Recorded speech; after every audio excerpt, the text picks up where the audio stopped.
Everyone সকলোকে পুনৰবাৰ মোৰ নতুন ভিডিঅ'টিলৈ স্বাগতম জনাইছোঁ। আশা কৰিছোঁ আপোনালোক সকলো সুস্থ আছে আৰু ময়ো ভালে আছোঁ।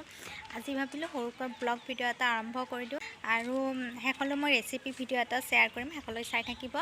আৰু যদি আপুনি মোৰ চেনেলটো ছাবস্ক্ৰাইব কৰা নাই তেতিয়াহ'লে ছাবস্ক্ৰাইব কৰি দিব, পিছলৈ মোৰ ভিডিঅ'সমূহ চাব পাৰিব। গতিকে আজিৰ ভিডিঅ'টি আৰম্ভ কৰি দিওঁ। আমাৰ ছাদৰ পৰা আচলতে পৰিৱেশটো এনেকুৱা হয়, খুব ধুনীয়া হয়। এতিয়া সন্ধিয়াৰ টাইম হৈছে আৰু কেইটামান বাজিলে, এতিয়া 4টা চাৰে 4টামান বাজিলে এনেকুৱা। আৰু সূৰ্যটো ইমান ধুনীয়া লগা হৈছে। আৰু আমাৰ ঘৰৰ কাম অকণমান চলি আছে, আপোনালোকক অকণমান দেখাই দিওঁ। দাদা দুজনে ধুনীয়াকৈ পটিন কাটি আছে। এইটো হৈছে মোৰ ৰুমৰ ফল চিলিং। কেনেকুৱা লাগিছে কমেণ্ট কৰি জনাব। আৰু এইটো হৈছে মোৰ ৰুম, এতিয়াও কমপ্লিট হোৱা নাই, ফল চিলিং লগোৱা হ'ল, পটিন কাটি আছে। যেতিয়া সম্পূৰ্ণ হ'ব তেতিয়া ভালকৈ দেখাম। এইখন দৰ্জা হয় আৰু এনেকৈ এইফালে এনেকৈ ওলাই বেলকনি এনেকৈ পায়। এইফালে টাইলছ লগোৱা হৈছে। বহুত ধুনীয়া বতাহ আহি থাকে, গৰমৰ দিনত বহিব বহুত ভাল হ'ব।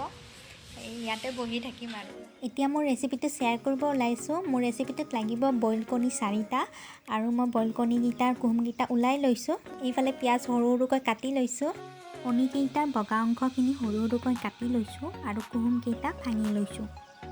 এইফালে কেৰাহী এটা বহাই তেল অকণমান দি তেলখিনি গৰম হোৱাত সৰু সৰুকৈ কাটি লোৱা পিঁয়াজখিনি ইয়াত ঢালি দিছোঁ। পিঁয়াজখিনি মই অকণমান দেৰি ভাজি ল'ম, যেতিয়ালৈ পিঁয়াজৰ কালাৰটো চেঞ্জ নহয়।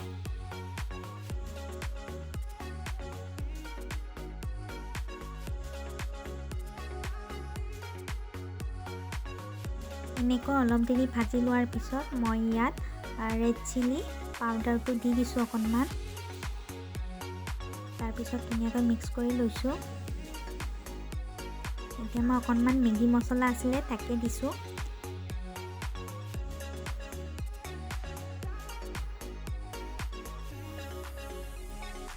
এতিয়া গোটেইখিনি মিক্স কৰি লৈছোঁ।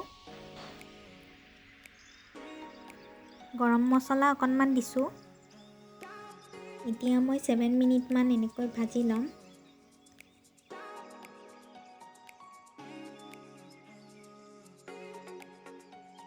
ইয়াতে মই ইলাইচি 2টা দি দিম। এইখিনি এনেকৈ 7 মিনিটমান ভাজি লোৱাৰ পিছত মই সৰু সৰুকৈ কাটি লোৱা কণীখিনি ইয়াত দি দিম।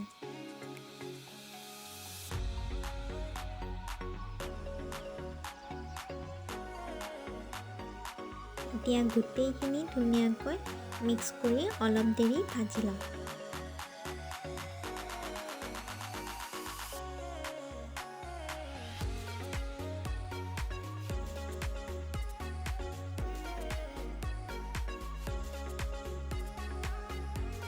এতিয়া সোৱাদ অনুসৰি মই অকণমান নিমখ দি দিছোঁ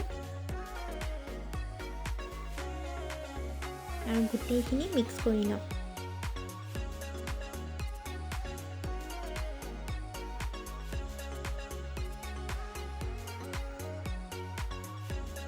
অলপ দেৰি ভাজি লোৱাৰ পিছত মই ইয়াত অকণমান পানী দি দিছোঁ।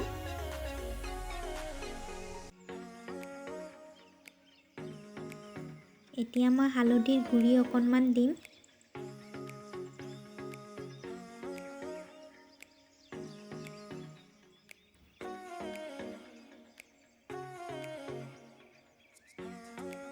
এইখিনি মই আকৌ 10 মিনিটমান এনেকৈ ভাজি ল'ম।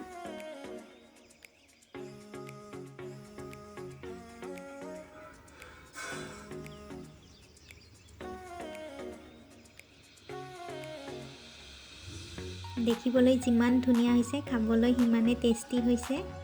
এতিয়া মই পানী অকণমান দি দিছোঁ আৰু উতল আহিব দিছোঁ। শেষত মই অকণমান ধনিয়া দি দিছোঁ আৰু আমাৰ কণীৰ ৰেচিপিটো সম্পূৰ্ণ হৈ গ'ল।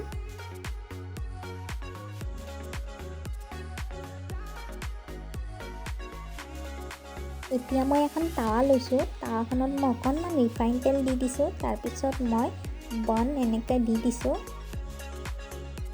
এনেকৈ মই ওলট পালট কৰি অকণমান দেৰি ভাজি ল'ম। আপোনালোকে ৰিফাইন তেলৰ সলনি বাটাৰ বা ঘিউ ইউজ কৰিব পাৰে।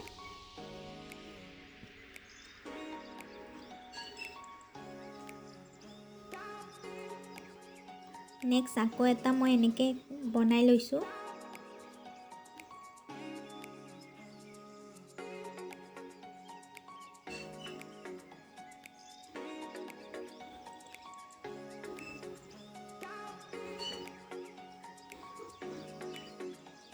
এনেকৈ মই কেইবাটাও বনাই লৈছোঁ।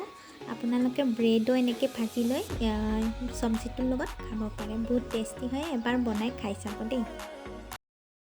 আজিৰ ভিডিঅ'টো ইমানখিনিয়ে আছিলে। নেক্সট এটা ভিডিঅ'ত লগ পাম। আজিলৈ বাই বাই।